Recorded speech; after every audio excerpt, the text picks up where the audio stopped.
Hi, good morning, everyone. Welcome back to the series of all about English. Cash strapped அப்படின்னா பணத்துக்கு பற்றாக்குறை.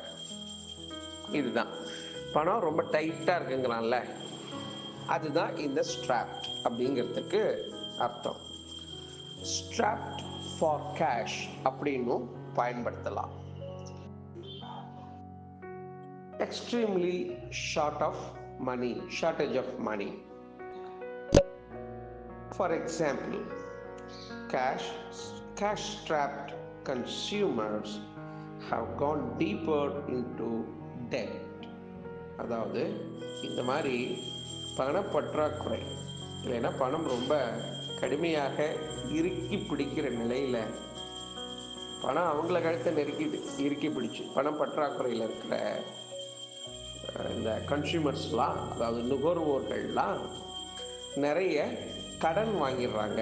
ரொம்ப கீழே இறங்கி போய் ஆழமாக போய் கடனுக்கு உடன்பட்டு விடுகிறார்கள் அப்படிங்கிறது தான் இந்த சென்டென்ஸினுடைய அர்த்தம்.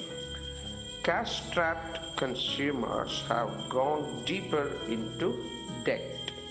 டெப்ட்னு எழுதியிருப்பாங்க, அதில் டெப்ட்னு படிக்கணும். கரெக்டா? ஓகே.